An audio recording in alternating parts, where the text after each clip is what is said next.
All right. Well, I put my Rick James on pause because I was in a Rick James kind of mood. So what's up, Scotty? So Hey, good morning. Good What's morning. happening? Good morning. I'm not in Costa Rica, but I am in North Dallas. Nice, nice. Ditto, ditto. Hey, Herb, thanks for joining. Hey, Tanisha. So, all right, we'll give them 30 seconds and then we'll get started. Clearly, we've got a late arriving crowd today, but I'm not sure if my partner in crime, if Brad is joining, and if not, not a problem at all. Not a problem. So I see so many of my family members, including my boy Herb. So Herb is still family, and Herb, I'm excited to see some of the things you're doing, and it looks like you're having success. So I'm thrilled for that. And again, I think it's 10:30, so we'll get started. But I will chime in because I think that I see another family member on this call that I am so proud of. Tanisha, you're making me proud, sweetheart. Your success, I think it's inspiring to a lot of people. And thank you. Yeah, well, again, I think it's important that that you're kicking it, and you just don't know who's watching you. And because of that, I think it's something that motivates me. I know that people watch me, and they watch what I do and how I act. And I think that when you're a leader, that it's important to carry yourself a certain way, right? And I see that in you, and I know it's been reflected in your business. So I'm proud, and you just keep it up. Keep it up. Thank you. I appreciate it. I appreciate it. Absolutely. All right, guys, let's get started. Since I guess I'm announcing, I'm announcing myself. Because it was with Christina's urging that I just chime in today, because next week we've got one of my, Christina, how would I say this? There's 2 or 3 people that I've wanted to join in, and next week I've got, I think, the number one luxury agent in all of KW, which probably makes her number one in the world, or definitely in the region. So she's coming next week. So this week you get me. So I'll do my damnedest not to disappoint and be mindful of your time. But as of late last night, I was still trying to decide, well, what in the world do I speak on, right? And so often we've talked about motivation or leadership and those kind of topics. And my best buddy, Kelly, she, I think she posed a question, which I decided to speak on today. And it was, how do you stay motivated after doing this for 30 years? And I've been blessed. And I'd say it's pretty simple and easy for me to start off is I love what I do. My buddy Steve and I, we talk about it all the time. I think we're so fortunate. We're in a great period in our lives where we're making a difference. I'm passionate about helping people and solving problems. I think that for me, it makes a world of difference. I love the hunt. And I love the fact now that I've got a partner in crime. When I go hunt it, I can give it to Christina, and she can prepare it. She can fix it, right? That's exciting to me. I love the fact that I get a chance to build community and strengthen families, and really start giving people a heads up and a leg up to building financial freedom and wealth that many of us didn't have growing up. I'm from very humble beginnings, and my parents were hardworking folks, but they didn't have opportunities that I have. And I love the fact that we're so vital in people's lives and running this national economy. Again, if we're not out here taking care of people's real estate needs, the economy does not move. And we saw that back in 08, 09, and 2010 when during the recession. So those things help keep me motivated after even 30 years in this business. But I was thinking that there have been really three, I'd say, turning points in my business. And let me start this timer so that I'm very mindful and can make sure that we get us out on time. But those three turning points were to start out. This is where the original rise and grind idea came from. I just got my real estate license, and in order to make ends meet, I worked for most folks know I worked for a guy who owned a chain of donut shops. And so when you hear me say that it's time to make the donuts, that comes from way back in the day when I first got started. And because I have a sleep disorder, typically I get a good night for me is I get about 5 hours of sleep. And so working from 2 a.m. to 7 a.m. was not a problem for me. And Monday through Friday, that was my schedule. And I did that to make ends meet. And I didn't realize at the time that I was a dual career agent, right? That we didn't know what that was back then. But so I worked from 2 to 7. And then because we only had one car, I would take my wife to work, and then I'd come home and rest for about an hour, and then I'd go to work in real estate. And I did that so that we didn't deplete our savings. And I think now I might have gotten paid, I don't know if it was $8 an hour, $10 an hour. It wasn't much, but it was enough to help, cover, our responsibilities. And I feel like it taught me a lot about my real estate business because I didn't learn a damn thing when I first started. And I see so many folks on this call, and every one of you guys had or have an advantage that I didn't have because we really didn't have a Keller Williams back then. We didn't have a company that that trained you, that taught you how to serve at a high level. So I felt like I had to teach myself. But again, I learned so many lessons to be focused and not give up. And so I appreciate my donut experience because that led me to, I really feel like I'd say my next key turning point in this business was when I had my boys. And I think kids will teach us so many lessons. And I think I see so many folks on this call who all have kids. And so I think you understand where I'm coming from.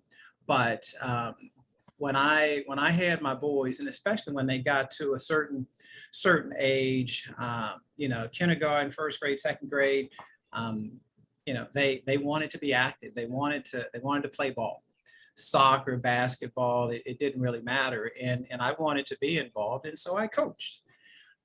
And what I realized was I couldn't handle practices for 2 kids. I couldn't handle games with 2 kids when I only worked with buyers. Up till then, and truly I was already into almost a 10-year real estate career and truly had never worked with sellers. I didn't have enough confidence in that. I didn't think I knew what I was doing. But having those boys and coaching them made me shift my business. So I started to focus on how could I find more sellers. And I think because that was a focus, my reticular activating system went off. I found more sellers. And I also realized that buyers, they were accommodating. I was working with young families at the time, and they knew if I had to schedule around practices or games, they were accommodating. But I also realized I could work with way more sellers than I could buyers. And that was an important turning point in my business. And clearly, this goes without saying, and the craziness that has been 2020 or 2021 if you're working with more sellers, again, you're winning at a high level. I mean, I just had a property yesterday. I had 5 or 6 offers on it, and I hated, calling, texting, sending out the notices that, to me, I call them Dear John, just like, Ben, we really appreciate your offer, but the seller has accepted another offer. So sick and tired of that, right? You don't get a whole lot of that when your sign's in the yard, right? So focus on that, and I think that, like me, your business will start to attract more sellers. So that was a key turning point in my business, and that was, oh hell, that was about 20 years ago, and I shifted my focus. So was someone chiming in? If not, I will say that the third, well, let me just say this: when I shifted the focus of my business, I felt like I wanted more, and so who was that? Kelly? Was that James Hollowell? I think he said, you've got to get in the way, right? Get in the way of opportunity, get in the way of relationships and business. And I was doing that without realizing it, because I put it out there to the universe that I wanted more opportunities. And I think because I was asking for it, all of a sudden it created itself. I was talking to key players in the industry, and David Osborne happens to be one. And David and I were friends. And I think because I put it out there, all of a sudden when I was ready, the opportunities presented itself. And so I had an opportunity to co-own our Wiley Market Center and an office in Killeen. And I think those opportunities came to me because I was ready, because I got in the way of opportunity, and more importantly, because I asked. And I cast a vision, and I wanted everyone to know about it. And so I would suggest that we do the same thing. Again, we've heard it said time and time again, we can't be a secret agent, right? And I think that when you have a vision, cast it far and wide, and it's okay if people know. Matter of fact, the more people who know about it, I think the better your opportunities in achieving the goal that you set. So don't be bashful about it. Tell me about it. Tell your friends, tell your tribe, and I think they'll help you accomplish it. And I'd say my third turning point in this business was, unfortunately, it was losing my oldest son, Ben. And I realized up to that point that, I was just, I was constantly working in my comfort zone. I didn't stretch myself. I didn't feel like I needed to. I was averaging about 300,000 year after year, and I was very comfortable with that. But in the words of Gary Keller, I simply was not acting my wage, right? I was a $500,000, $600,000, $700,000, $800,000 agent masquerading as a 300. And you know what? That wasn't, I don't know, it wasn't satisfying me. I felt like I deserved more. And I know that Ben especially, he was the kind of kid who, he didn't say a whole lot, but when he did, it was impactful. And he had said a couple of times to me, he was watching me, and he was so proud of his father's success. And he was so proud that his friends saw not just his dad's success, but his dad's focus and his dad's time, because their fathers didn't have the time. They weren't entrepreneurs. They weren't business owners. They had to work 9 to 5, and they weren't there for the critical times, right? The important times, the reading the stories at bedtime, and the practices, and getting them up and preparing breakfast. And I was there for all that. I was there for the events in school, and I volunteered. We were on the PTA, and I did field day. And I think those things were so important, and I'm so proud of being able to support all that, because I know that it made a difference. But it made me, because I felt like Ben is watching me. you guys who are here in the office, I'm looking at his poster now, and I see the smile on his face, and honestly, it motivates me. I look at it all day, every day. I know that he's watching, and I think that I've moved from, I'd like to say, from success to significance, and that's really important to me. And I think leaving a legacy and really making a mark, it's important to me now. I mentor, I coach, I train, because I want to make sure that folks in my world are coming up, and they're succeeding at a high level. Like I mentioned, Tanisha, I'm just so proud of. I've got so many people. I can't even begin to start naming them all. That I'm proud of their efforts, because I know they're making a difference. They're making a difference in their families.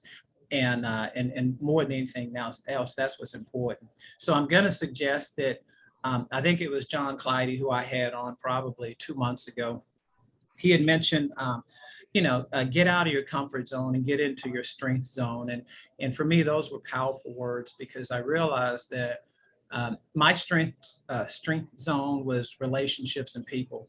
And I think it's the reason why I've had the success I've had in 2021, with my business being up more than about 60%, is because, I'm investing more into people and relationships, and I'm nurturing more and more, and I'm purposeful about adding new additions to my database.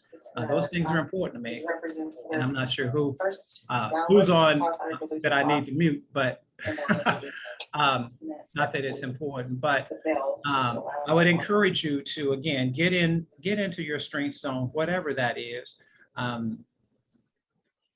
Only you know what it is, but for me, it's relationships and people. So, finally, is there something else? I would say that, for the folks who are on this call, I think it's your time, and I would say that, now you need to be focused, because it's your season. And I know the holiday season is right around the corner, but I'm going to encourage you not to buy into the normal real estate mode, which means in the next week or so, it's time to scale back, and the holidays are here, and it's celebrations and it's parties and all that kind of stuff. I'm going to suggest that you put your foot down, press the gas pedal even harder, because it is your season. It's time for you to stand up and don't give up, because anything we do now will translate into January, February, March opportunities. So I'm going to say, just stand on your feet. Don't go to sleep. Easy for me to say, because I don't sleep, but I want you to be focused. Don't surrender. Don't buy into the narrative that it's challenging, because it is, but everything's challenging, right? I want you to be purposeful. Yeah, be purposeful, and determined, and show up, because you can't show out if you don't show up, right? So let's start showing up and start making a difference, because we all have goals, and I don't know what your goals are, but I know that they're probably similar to everyone on the call today, and it's to be significant, and it's to make a difference in the lives of those that we serve. So that's probably about all I got.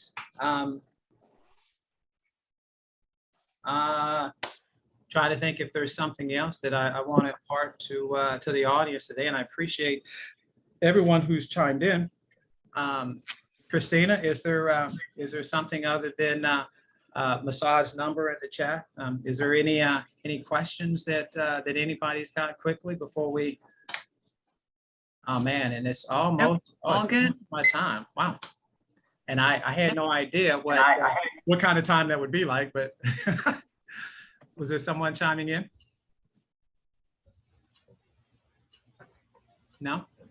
All right. Well, if not, I will tell you this. I would love you guys, if given the opportunity, to chime in next week, because I am so, so honored, and I won't give up her name, but it is a her. God dang it. Maybe I should have said that. But I do think that, again, you'll get more meat and no salad, no appetizers, because I don't believe in that, right? We want to deliver meat and substance each and every week. And so do chime in. And I'm going to ask that, again, let's stay focused this week, next week, and even the week after, because someone is raising their hand right now. Someone needs our help. And it's our responsibility to find who that person is. Because right now we might not know, we might not have that opportunity in front of us. But if our head's on a swivel, and again, I'm using a football analogy, but if your head's on a swivel and you're alert, I think your particular activating system will go off, and you'll be in alignment with someone who has a real estate need to buy, sell, rent, or invest. And Scotty, I see your face. You'll be there to handle it. Denise, same to you. Tia, right? The time is now. So let's go take a listing, and more importantly, let's go impact, the lives of our friends and family, and even those we don't know right now who are in need of our services. So unless there's something else, I appreciate you guys, and look forward to seeing you again next week. Thanks, Ben. Thanks, Hey, Ben. one more thing, Ben. Always. Hang on there, Ben. Yeah, Hang on there, Ben. I got you. Wow, a bunch of realtors and not one chime in. Well, let me just chime in and say, because I've listened to a lot of the folks that you have brought here, and really high quality, prime choice visitors. And man, you are just the prime rib, Ben. And thank you, buddy. I appreciate that. I don't know about prime rib, but I do know that I'm chocolate cake. So those who know me know, right? Well, Of course you are, Ben. Bacon. Chocolate icing? Yes, I am that. I love my dessert. So Yes, you do. yes, I do. Thank you, Tina, and I'm ready. I'm ready for some more cookies, sweetheart. So I'll see if I can work. I'll see. My family's finally leaving tomorrow, so I'll have somebody else to eat. I'll need to feed someone else. thank you. I appreciate you guys, and thanks so much for honoring me with your time. I hope you got just a little something out of it. And like I said, the remainder of this week, which is still most of it's ahead of us, you know what? Let's go make a difference. Let's, in the words of my buddy Emmerich Peace, let's go be phenomenal, right? Let's not be average. Let's go be phenomenal. And again, I appreciate you guys, and I'll see you next week, if not in the office this week. Thank Take care. you. Bye, Ben. Okay, bye-bye. Bye-bye, everybody. God bless you. Be Bye-bye. well. Okay. Sorry about that, guys.